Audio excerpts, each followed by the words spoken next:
From the Subaru of Gwinnett studio, this is Injury Insider with Derek Hayes. Injured in Georgia?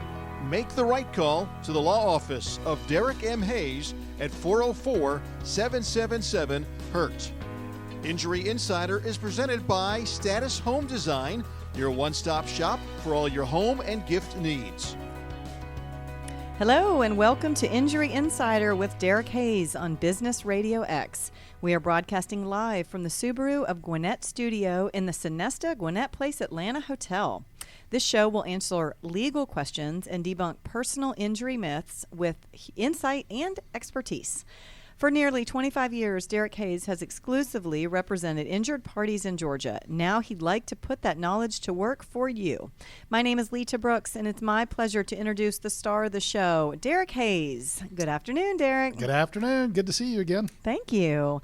Before we begin, a quick reminder that Injury Insider is brought to you by Status Home Design, your one-stop shop for all your home and gift needs, and by the law office of Derek M. Hayes. Injured in Georgia? Make the right call to the law office of Derek M. Hayes at 404-777-HURT.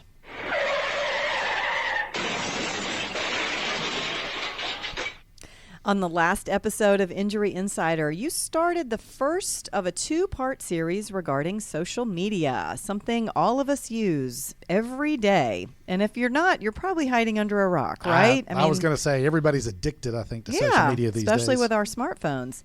You focused only on Facebook last week and shared a lot of tremendous tips that most of us would never consider. So it is very eye-opening to see how much someone's social media can affect their personal injury claim. Can you just recap the overall main concerns of the social media platforms and your personal injury claim? Sure. And I started with these very basic concepts in the last show, and I want to kind of reiterate those today. So things that everyone needs to know and understand about social media. Absolutely nothing, and underline that word as many times as you need to, absolutely nothing you post online ever completely disappears from the internet. Things like posts, your likes, comments, pictures, anything. It all stays there for all to see at some point, either now or in the future if necessary. Nothing you post online is completely protected from others to see. Even if you change your privacy settings to the most extreme levels, you do everything you can to keep it from being seen, there's absolutely nothing that completely protects what you put online at any point. And once something is on the internet, it is not just yours to know about anymore. Everybody else is going to be able to find out just about anything and everything they want to know from finding those prior social media posts or current posts and going back through your social media platforms. So as to why it's important, very simply, your social media can be admissible if you were to ever go into a personal injury trial in front of the jury. Things that you post, things that have been there before, it can potentially be admissible. And ultimately, a jury can hold those things against you if they find it concerning, things that they are not happy with about you, either as a person or things that call into question the severity and extent of an injury. So you may consider a post to be very innocent at times, maybe innocuous, but a skilled defense attorney can and will portray your post in a way that can be considered negative and used against you by that jury of 12.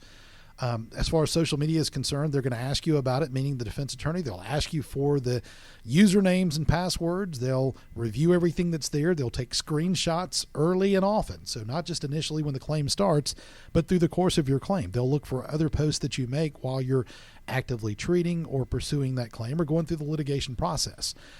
This is one that people don't really think about, and it was one I had a question about that came this week at the office.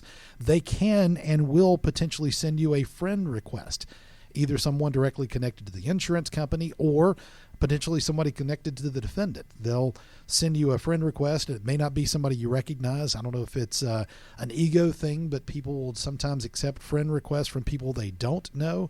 And it could very well be an investigator, someone trying to get access to your page that may otherwise be very private and only friends can see certain things. But now you've just given backdoor access to someone who is looking to utilize that against you later on.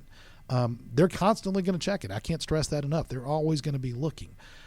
As I said earlier, they can request passwords, and ultimately a judge can potentially order that in a motion if they feel there's something there that can be found that would be used against you.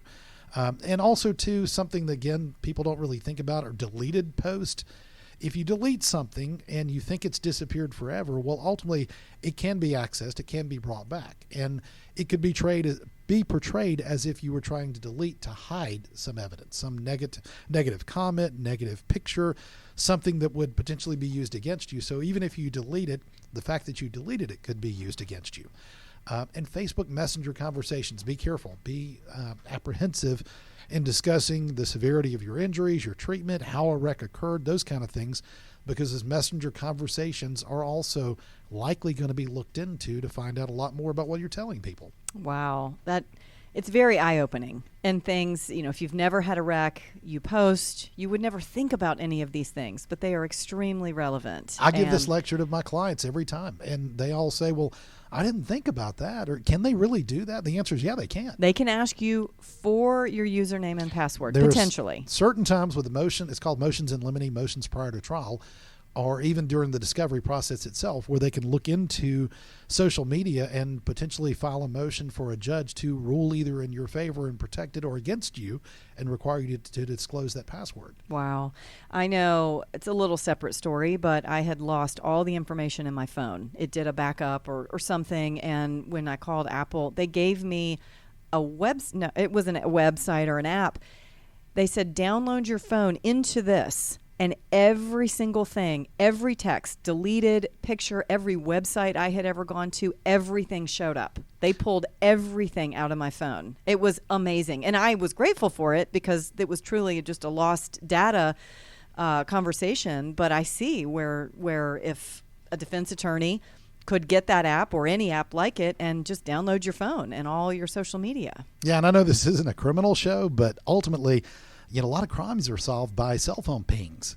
When your cell phone pings a tower in a certain area and you claim to be somewhere else as an alibi, and they can find that you were pinpointed in a spot where some crime took place. I mean, that's coming from watching those crime shows on Sure. TVs, Dateline, Primetime, 48 Hours, those kind of things. You learn all kinds of things, how cell phone data, cell phone information can be used to eventually solve a crime even. And now we have Alexa. That's Always right. listening. That's right. Right? And Alexa does record conversations Yes. too. Again, people don't think about those things. Wow. So today you want to discuss some other social media platforms. Can you mention some of these platforms? Sure. Aside from Facebook, some of the other ones that when you just do a very basic search on Google, Tumblr, WhatsApp, WeChat, Qzone, Instagram, Pinterest, LinkedIn, Twitter, TikTok, YouTube, Snapchat, and the list goes on and on and on.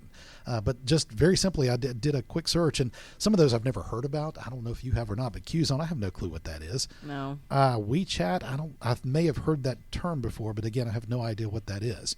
But they all have different ways of chatting, posting, liking, sharing, those typical things you do with social media. Any of them can be accessed by a defense attorney, like I said, if the judge finds that it's authenticated and actually is your page. They can potentially have that admissible. If it's relevant, if it's something that goes to the core of the matter of your case. If it's a car wreck, those kinds of conversations, discussions, posts, those kinds of things. So again, don't think that any of those platforms are secure, because they're really not. They aren't. I would guess that Instagram is the most popular of the ones that you just mentioned. How can those posts be a negative? Yeah, Instagram probably is, if statistically, the next in line behind Facebook. There are others that are very close, but I think Instagram's probably the second tier, or second rated, I guess you could say, behind Facebook. But I want to group Instagram with Twitter, TikTok, Pinterest, Snapchat, and Finsta. In fact, I learned Finsta from my kids. Finsta stands for fake Instagram, which I had no idea. So I think it's an adolescent millennial thing, where they have their Instagram, they post things for all their family and friends to see, but their Finsta is a fake Instagram. Sometimes they have fake names where only their closest friends can see. Well, that's where they think they're hiding things. Well, that's it. Yeah, they believe that those things are hidden, but yes, again, those kinds of things can be discoverable. And if it's someone who does have a Finsta profile and page, those are things you have to disclose. It is part of the discovery process. You have to disclose that to a defense attorney. But Instagram loves hashtags, and that's what I want to talk about for a second. So hashtags can allow a search to show up on anyone's page, or anyone searches under certain hashtags can lead to your page, pictures, things of that nature. They can be held against you, some of the hashtags you may use. may decide to use. Again, I kind of just looked up information about this, and I saw hashtag big check settlement, hashtag pay my bills, hashtag personal injury jackpot, Wow. hashtag my neck paycheck. So, I don't know why someone would think that would be okay, but those are hashtags that are actually active and out there. And again, it seems so basic, but ultimately when you read those kind of things, and if you were a juror sitting in a case and you heard about somebody that used the hashtag personal injury jackpot or my neck, my paycheck, again, you would, as a juror, I think you would question that. Videos and pictures on Instagram, things, their Instagram challenges that were a big deal, and I think they still are to some, again, the millennial population and some kids and even maybe some adults. There was an Instagram challenge where you tried to get to a certain speed in your vehicle and either video or take a picture of your speedometer at 100 miles per hour or 110 or whatever the number may be. So those posts, if you've posted a picture of yourself or video of yourself going 110 miles per hour and you're involved in a wreck and the other person alleges that your speed contributed to the wreck, well, you kind of gave them some information they can now argue and potentially allow into evidence that is going to call into question whether or not you were speeding, because you have a propensity now to speed based on your Snapchat videos. People do things like going on a boat, skiing. If you're on a boat, and nowadays we're in the summer, Lake Lanier is a very popular place here in Georgia, and everybody has lakes around them and areas where they like to get on boats. Well, there's a lot of jarring back and forth on a boat, going over waves, going fast, going through slower areas, and other people going fast by you. And those things can jar your neck, your back, other parts of your body, and call into question the severity of your injury. If you're injured, how can you get out on a boat? How can you water ski? So you had mentioned about checking in, right? So even if you're going to go to the lake, what you're speaking about, you don't want to check in necessarily. Or if you do, just be cautious of it. Right? Right. Elaborate on that a little bit. Checking in, it came into play last week with Facebook, but I know other platforms allow you to check in. So when you check in, let's say, for example, you check in at a bowling alley. A bunch of your friends are getting together, your family, you want to go and hang out with everybody, but because of the severity of your injuries, let's say you have a shoulder injury, you can't bowl. You're physically not able to bowl. But you check in at the bowling alley, and there's some pictures posted of you at the bowling alley. Well, a defense attorney is not going to argue that you were there just watching everybody else and enjoying the company of everybody else. They're going to argue you were actively bowling. You claim that you had a shoulder injury. You're right-handed. It was your right shoulder. You bowl right-handed, but yet you were at a bowling alley and you're trying to make this jury believe you were just simply there watching everybody. A gym is another place that's always called into question. If you drop your husband, your wife, your kids, or family member, friend off at the gym, and you check in at the gym because you're sitting in the parking lot reading a book because you can't work out, or you're in their lobby area reading while somebody else is working out and you're checking in there, they're going to say, well, if you're injured, how the heck were you there working out? That doesn't make sense. Trampoline parks. Kids have birthdays. People like to go to the trampoline park nowadays for birthdays. I don't know the last time I've jumped on a trampoline, but it could be argued. You checked in at the trampoline park, guess what? You were on a trampoline. And a jury could very well believe that and think that if you denied that, no, I wasn't there, or I was there, but I wasn't jumping, that's kind of a self-serving comment. Of course you're going to say you weren't jumping because you're going to claim your injuries kept you from doing it. You're not going to say, yeah, I was jumping, but you very well could have been. So things like that, those check-ins can be used against you. Tags, if somebody tags you in a post, be careful about that too. You may not even know about it because now there are settings on your own Facebook page and some of the other platforms where you can prevent photos from appearing on your page unless you get a chance to approve it. And it may be 2 or 3 days. Sometimes I don't look at my social media every day, but sometimes I'll go a couple of days without looking and it'll show that there's some photos I've been tagged in and I have to go and approve them. Well, that's approving them to appear on my page, not approving them to appear on somebody else's page. So that photo is already out there for others to see, but it's not on my page yet. So again, you got to be careful when others tag you. Snapchat pictures are fun. They're goofy. The filters can make you look like you're young, you're old, you're male, you're female, like a cat's on top of your head. Those are all fun, and we all enjoy that kind of stuff. But if you're laughing and having a good time and you send those funny pictures to others, well, it can be argued that you really weren't hurt. If you're really that hurt, how the heck are you enjoying your time? You're supposed to be miserable and in bed and not able to move around. So again, things as simple as that can be used against you later on down the road. So, how can they be taking all these pictures while laughing and smiling if their pain keeps them from doing or keeps them from working? You're not able to work. You're not able to go into the office. I see how they can argue it. And again, this never would have dawned on me. I bet most people listening are hearing this thinking, I never would have thought about this. All these different things that can come into play and really affect your case. All right, what about Twitter? I know lots of people get in trouble with things that they post on Twitter, but why is it not off limits in a personal injury claim? Well, Twitter admittedly is a little bit different from some of the other social media platforms in that it's mostly verbal. Many people do post pictures and videos, and they'll share pictures and videos or retweet somebody else's tweet. But the same cautions are in place, of course, when you're talking about pictures and videos. But really, Twitter can lead to negative verbal attacks on the other driver, for example. The investigating officer, the hospital staff, if you don't think you were treated well when you were taken by ambulance from the scene of the wreck, they just put me in a corner and they should have done x-rays. They should have done an MRI. They should have done all kinds of other things.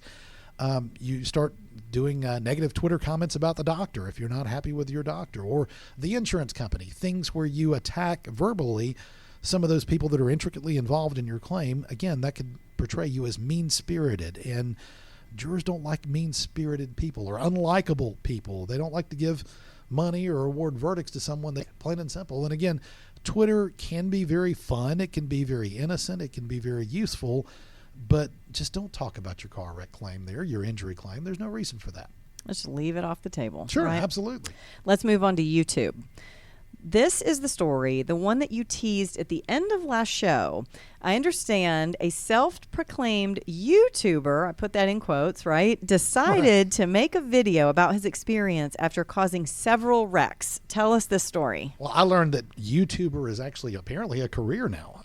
People make money. Yes, off my of 11-year-old would tell you that. Yes. And so they have YouTube channels where all their videos are in one place. And so it's become quite common now. And on a side note, before I go into the story, I have a staff at my office, and what we do many times is when there's a new claim that comes in the office, we'll do a little research. We'll look at Facebook, we'll look at Twitter, we'll look at Instagram, we'll look at all those social media platforms for defendants, and I use that as a plural, defendants and claims, because sometimes the owner of the vehicle may be different from the driver. It may be a company-owned vehicle. There are all kinds of reasons and people you can look into, but ultimately by looking into their social media, sometimes, just like things can be used against the plaintiff, you can find things that are good to use against the defendant. But I would think, too, going through that process, you want to see what the defense sees. Sure, absolutely. Right? I mean, you need to see that. That would, again, I understand that. You know, you're doing your research, but you also need to see what they're going to have. Right. And that goes, like you're saying, for the plaintiffs as well. I'm looking to see if there's the need for that stern lecture to a client, and I've had many of those through the years about what to post and more importantly, what not to post, and things that are big concerns when you see them, when you find them.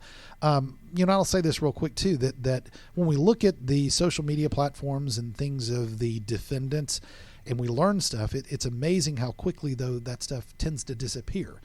So it's interesting too, because I think defense attorneys are also giving the same advice to their clients, but they don't realize that by deleting it, and if I've already done a screenshot of it, I can still ask them about it later because I was smart enough, if you want to call it that, to go and look before I even send a notice of claim letter in. Nothing's ever deleted. No. And it's all about the research. It's all about the investigation. It's amazing what you can learn very quickly about someone. I can tell you lots of things about a lot of people I've never met just by simply looking at their social media. But going back to this YouTuber and this particular claim, it was really honestly kind of a funny story how it all played out. But it was a busy afternoon in traffic, about 5 o'clock. It was just after work hours. And this guy was driving very aggressively behind my client and eventually wound up hitting her at an intersection. She was so concerned about him that she was watching him in a rearview mirror, and as they went to turn left at an intersection, he wound up hitting her. And the real concern was, though, that after the initial severe impact, he clearly tried to turn his wheel of his vehicle and almost try to force her off the road. So it was very aggressive, not only how he was driving, but even after the initial impact, this guy was still trying to get by her to the point of even forcing her off the road. And, well, he wound up, after trying to flee her wreck, causing several other wrecks. And eventually his car stopped. He couldn't go any farther because he had done so much damage to it. Wow. Yeah, it's crazy. But he got caught, thankfully, and he was arrested there at the scene for several reasons: fleeing the scene, causing the wrecks, failure to yield, all those kind of things that come with a car wreck. But he was also arrested for DUI. And that's interesting because it comes back into play later. When we did the initial search of the guy, when we got the claim, looked at social media platforms, looked at all the things you would consider, including YouTube, and there was really nothing there. But later on, after the wreck, he decided to become a YouTuber, or maybe he was, but ultimately we found the YouTube channel. And interestingly enough, on his YouTube channel, it was there for all to see, including me, and he talked about the wreck. In fact, he talked for about 45 minutes about all of what he had suffered because of the wreck. He talked about his injuries, and this isn't, again, a 45-minute video. He talked about losing his job and not being able to work for a long time. He talked about having to pay the fines and probation officer. He talked about spending time in jail. He talked about losing his driver's license. He talked about having to take random drug and alcohol tests. He talked about not even remembering getting behind the wheel that day or any of the wrecks he had caused. No way. Yeah, he said, he didn't remember? No, and this is all in his video. I have no idea how I wound up behind the wheel that day. I don't remember. I have no recollection whatsoever.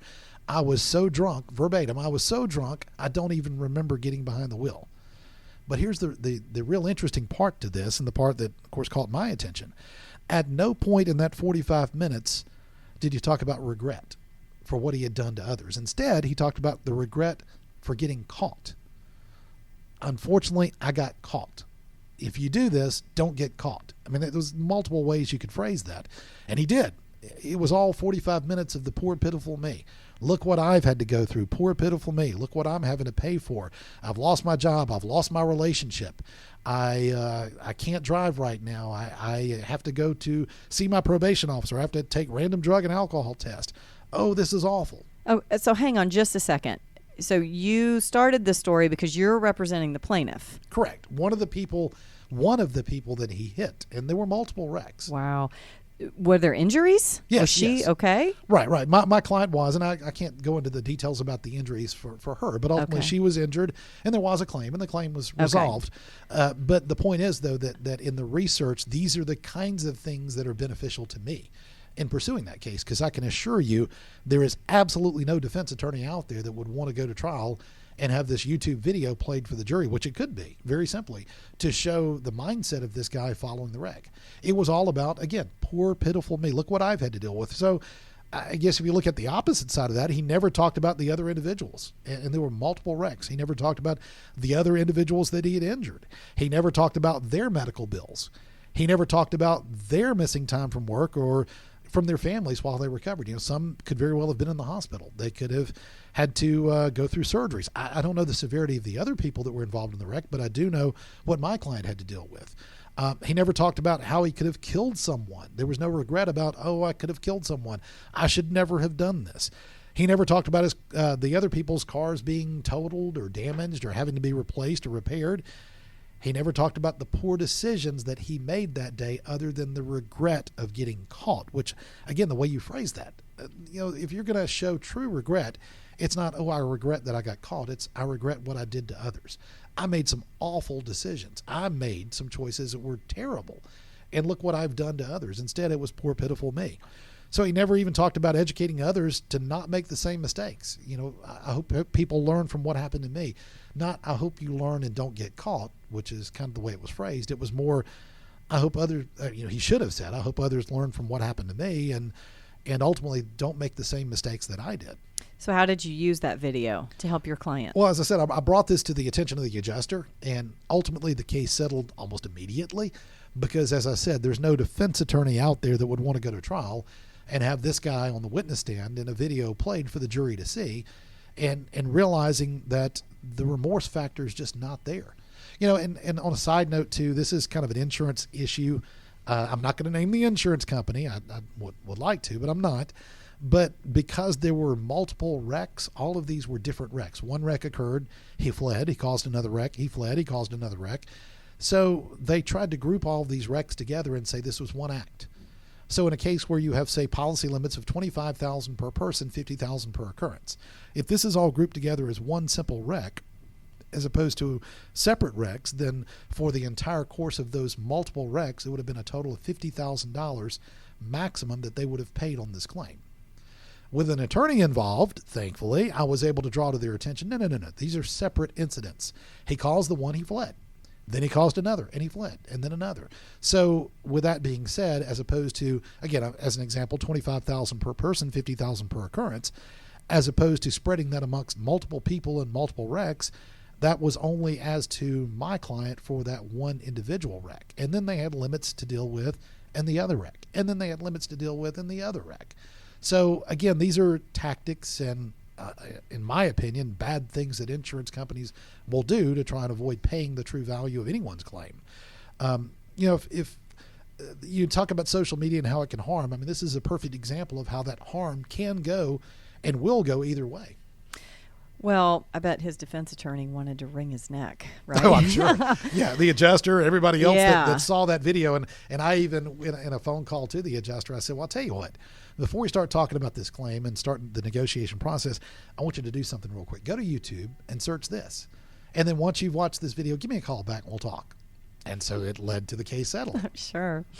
Well, I'd like to point out, I think the lesson here, we have all of our listeners and we're all absorbing this. I know that I've gotten a tremendous education on what social media can do to help and to harm. But we have a lot of kids that are driving. I think our listeners have a lot of kids that are driving. You have teenagers. They're on social media in a whole different way than we are, and they're driving. So I just encourage everyone to take this information and pass it to your children. Especially, if they're driving at that point, right? Sure. We're all using social media, even the little ones. But once they start driving, what to do and what not to do. It should be as much of an education as driving itself. Right, exactly. And I would say, too, go back to listen to the last podcast and this one. And you'll hear all those tips regarding social media. And as you said, I have two kids that have been driving now for a while, and don't think for a second I haven't had this conversation with them about, heaven forbid, if you ever have a wreck of any sort, whether you're the victim or you're the cause, this is not something to be spread out on social media for anyone and everyone to read about. Absolutely. Well, I thank you for the education that you're giving all of us. I know it's absolutely wonderful, very eye-opening. But we have another question from one of our listeners. This was submitted through your website, and at the end of the show, we'll tell everyone listening how they can submit their questions. This is from Gary from Decula. And Gary writes, hi, I hope this is not a dumb question. Gary, there are no dumb questions. There's not a dumb question Okay, here, write no. in anything that you'd like to ask Derek, and I will read it to him. If I get injured in an accident that I may have caused by speeding or following too closely, for example, and I am injured, am I entitled to any kind of compensation? Well, you would think this is kind of an easy question to answer with a simple yes or no, but there isn't really an easy answer. It's kind of a yes and a no. And I'll kind of explain that as best I can. So if you're at fault, if you're 100% at fault, you caused the wreck, you're speeding, you ran a red light, whatever it may be, then the only claim you're typically going to have through your own car insurance coverage is a med pay claim. So med pay is kind of like health insurance you purchase on your vehicle. It's referred to as med pay, medical payment coverage, also sometimes MPC. So med pay, you have individual limits. It may be $500, $1,000, $5,000, $10,000. I've even seen as much as $100,000 in med pay. But the way med pay works, it's per person in the vehicle, inside the vehicle. So if you're driving the vehicle and you're at fault and you have caused a wreck and you've got $100,000 in med pay, well, then up to $100,000 of your medical bills will be paid through that med pay portion of your car insurance policy. And it can also work hand in hand with your health insurance. So really, that's the only claim you have against your insurance company to help with your medical expenses is through MedPay. Now, I said yes and no. So that's kind of the no side. Now, the yes side, let's talk a little bit more in depth about the law, and that's really where it comes into play. So as an attorney, I have to look for other potential options that may be there that most people wouldn't think about if you were speeding or you feel like you ran a red light or something that may have caused the wreck. You could have been ticketed for the wreck. But really, kind of keying on the words in your question, you said any kind of compensation, and I want to really talk about that. So in Georgia, there are things to consider that are a little bit different. If you're considered to be at fault, but your fault is less than 50%, In Georgia, we have what's known as modified comparative contributory negligence. Now, let me explain what that means. So a jury finds in favor of you in a car wreck, for example. You're hit by someone who ran a red light. And they argue that you turn right on a flashing yellow light. You should have yielded, something like that. Well, the jury can allege, or can find rather, that you may have been 20% at fault for the wreck and the other person was 80% at fault for the wreck. And if they award you $100,000, well, under the modified comparative contributory negligence theory here in Georgia, because your negligence is less than 50%, your recovery is reduced by your percentage of fault. So if you're 20% at fault and it's $100,000, then you're not going to get $100,000. You're now going to get $80,000 because your recovery is reduced by your percentage of fault. So even if in Georgia you're found to be at fault, if you're less than 50% at fault, you can still get recovery in your claim. That's, again, what we call modified comparative contributory negligence. Now, there's another approach to that in other states called pure contributory negligence. And this one is really harsh. So if you're only 1% at fault for your wreck, only 1%, the jury says, yeah, you were probably speeding, but that wasn't really the biggest cause. The other person was 99% at fault for the wreck. Under pure contributory negligence, you get nothing, even if you were only at fault for 1% of your car wreck. So if someone slams into the back of you, but maybe you stop too quick. I'm just coming up with an example. Exactly. That's a perfect right? example. Okay, right. So the light is yellow and it goes to red and you hit your brakes, but the person behind you is not paying attention, so they slam right into the back of you. Yeah. So there aren't many states that have pure contributory negligence. I think there may be only 5 or 6, but yes, you're exactly right. If somebody, say for example, you have a tail light out and you admit in your trial, well, yeah, I had a tail light out, and the jury thinks about it, well, he had a tail light out. That probably wasn't that big of a deal, but yeah, that's probably about 5% fault for the wreck. Well, guess what? If they found you at least 1%, you get absolutely, positively nothing, which is very harsh. So here in Georgia with a modified approach, as long as you're less than 50%, at least there's some recovery, but your recovery is reduced. However, with that pure approach, then unfortunately you get nothing, even if you were only 1% at fault. Now, there's a third approach to this. It's called pure comparative fault. In pure comparative fault states, your recovery is reduced, but ultimately it's by the percentage that you were held to be at fault. So, for example, let's say that you're found to be 99% at fault for the wreck. You still can get the 1% of damages. And so it's a completely different approach, the flip side of the pure contributory negligence. So in the pure contributory negligence state, you're not going to get anything. But in the comparative fault state, you're going to get 1% of your recovery. So if your case is worth $100, well, you'll get $1. This just goes to show why you need to call an attorney. Because Sure. I wouldn't know. I might know that I didn't cause anything, but I wouldn't know in which category I was in and what I was entitled to, and all of that. It depends on the state. And the reality is, too, about a third of the states have that pure comparative fault statute where you can get the recovery based on what percentage of fault the other person had. So if they're 90% at fault, well, you get 90% of your damages. If they're 20% at fault, you'll get 80%. So again, it's just all, or you'll only get 20% rather of your recovery. So Georgia is probably the most friendly approach, and the majority of states have that, the comparative approach, where it's modified and your recovery only comes if you're less than 50% and it's only reduced by your percentage of fault. But if I'm 1% at fault for a wreck and I have multiple broken bones and surgeries and I get no recovery because I'm only 1% at fault, that's awful. It's terrible. And we're here in Georgia. This is where we tape. This is where we live and work. This is where you practice law. But accidents happen in every state. We travel. There are people listening to this podcast from all over the world. So Sure. Would your advice be to Gary and to anyone listening, call your attorney and start that process? Right. And I will say this. I have the ability to handle claims in every state unless it goes into litigation. If I do wind up having to file suit and I'm not licensed in a particular state, we generally have to associate counsel, which means I have to have an attorney who is licensed in that particular state to file the lawsuit and handle the lawsuit with me.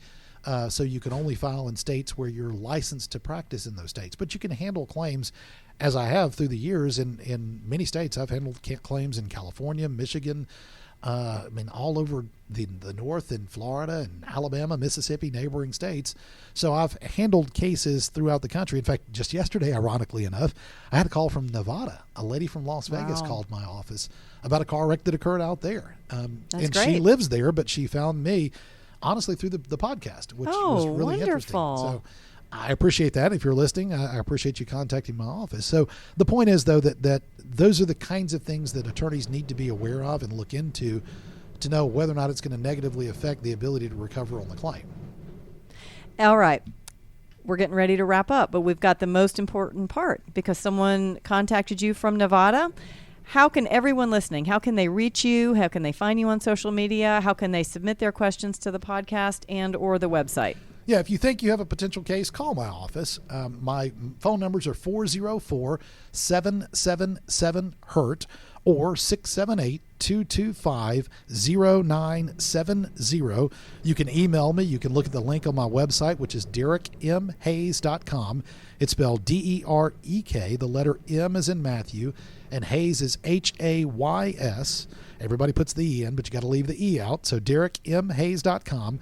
As I said, you can email me there from the website. We also have a chat feature that comes up on the website.